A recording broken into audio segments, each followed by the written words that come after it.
Olá, boa tarde. Você acompanha agora notícias do Brasil e do mundo desta sexta-feira. O estado de Minas Gerais vai ter o primeiro Centro Nacional de Vacinas do Brasil em parceria com o governo federal. Com orçamento de cerca de 80 milhões de reais, a unidade de pesquisa e desenvolvimento vai agilizar a produção de imunizantes e controle de doenças. O protocolo de intenções para a implantação do Centro de Vacinas já foi assinado. O ministro da Ciência, Tecnologia e Inovações, Marcos Pontes, destacou a importância dessa unidade. O Centro Nacional de Vacinas, instalado em Minas Gerais, ele vai ser um ponto de inflexão na história do país, no combate a pandemias e na transformação do Brasil de um cliente de vacinas no planeta a ser um produtor de vacinas, no desenvolvimento de tecnologia, no desenvolvimento e produção de insumos farmacêuticos em empresas do Brasil, gerando, vamos dizer assim, nota fiscal no Brasil, gerando empregos no Brasil, gerando conhecimento no Brasil. Um estudo preliminar comprova que as máscaras são eficazes contra a Covid-19. O impacto do uso da proteção foi analisado em comunidades de Bangladesh, na Ásia. Pesquisadores das universidades americanas de Stanford e Yale analisaram 340 mil moradores de Bangladesh, na Ásia, e confirmaram que as máscaras faciais são eficazes contra a Covid. O levantamento apontou que grupos que usavam proteções com maior poder de filtragem tiveram melhores resultados na redução de casos da doença. O estudo foi conduzido entre novembro de 2020 e abril deste ano. Os participantes foram divididos em 2 grupos. No primeiro, os pesquisadores selecionaram aleatoriamente 300 vilas com mais de 178 mil pessoas, em que estimularam o uso da máscara por meio da distribuição gratuita e campanhas públicas para o incentivo. No outro grupo, com quase 164 mil pessoas monitoradas, não foi desenvolvida nenhuma ação de incentivo. O grupo, que foi estimulado a utilizar máscaras, apresentou uma redução de 9,3% na prevalência de pessoas infectadas pelo novo coronavírus em relação ao grupo que não foi incentivado a usar a proteção. Nas comunidades que usaram exclusivamente máscaras cirúrgicas, a redução na prevalência foi maior, de 11,2%. Com isso, os pesquisadores explicaram que, mesmo com as vacinas eficazes na prevenção de casos graves e hospitalizações por Covid, não devemos descartar o uso de máscaras que impedem a transmissão do vírus. O uso da proteção facial é uma estratégia barata e viável também para países que ainda não dispõem de vacinas para toda a população. A expectativa é que o Talibã divulgue até amanhã a formação de um novo governo no Afeganistão.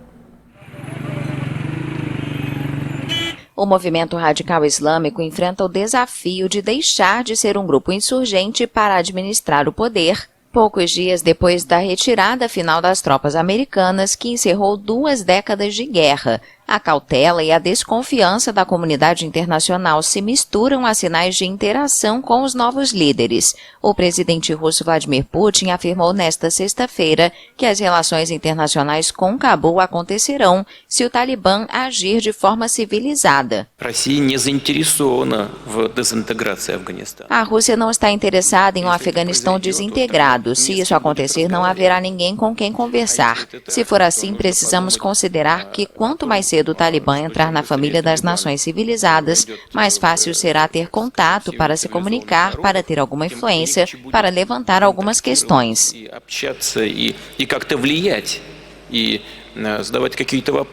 As Nações Unidas anunciaram a retomada de seus voos humanitários que partirão do Paquistão para as cidades de Mazar-e-Sharif e Kandahar. O Catar reconheceu que está trabalhando com as novas autoridades para reabrir o aeroporto de Cabul, infraestrutura fundamental para se levar uma ajuda humanitária à capital. Além disso, as empresas Western Union e MoneyGram reativaram seus serviços de transferência de dinheiro no país. Muitos afegãos dependem das remessas enviadas apoiadas por parentes que emigraram. E, de acordo com um porta-voz do Talibã, o Ministério das Relações Exteriores da China prometeu manter aberta sua embaixada em Cabul e melhorar suas relações. Os novos líderes afegãos prometeram um regime mais aberto do que aquele que lideraram entre 96 e 2001, marcado pela aplicação brutal da lei islâmica. A atenção agora se volta para ver se o Talibã consegue formar um novo governo capaz de dirigir uma economia devastada pela guerra, assim como honrar suas promessas de um governo inclusivo. O integrante de um grupo de sequestradores do Estado Islâmico se declarou culpado em um tribunal dos Estados Unidos. Alexander Kotey, membro da célula de sequestradores do Estado Islâmico, conhecida como Beatles, se declarou culpado de conspiração para assassinar 4 reféns americanos. Kotey respondeu sim ao juiz de um tribunal dos Estados Unidos na quinta-feira, que o perguntou se ele se declarava culpado de forma livre e voluntária. Ao reconhecer culpa, o homem renunciou a seu direito a um julgamento. Agora ele vai enfrentar várias penas de prisão perpétua, sem direito à liberdade antecipada. Kotey também chegou a um acordo com o governo para dar todas as informações em seu poder sobre suas ações na Síria.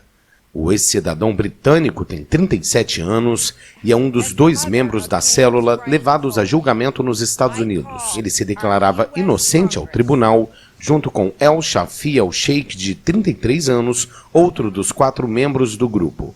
Mas Kotey decidiu mudar sua declaração. Ambos são acusados dos assassinatos dos jornalistas americanos James Foley e Steven Sotloff em 2014 e das mortes de outros 2 trabalhadores humanitários. O primeiro-ministro do Japão anunciou que não vai buscar reeleição e pretende deixar o cargo depois de 1 ano de mandato. A decisão foi anunciada durante uma reunião de emergência de líderes do Partido Liberal Democrático. Suga informou que quer concentrar seus esforços em medidas contra a Covid-19.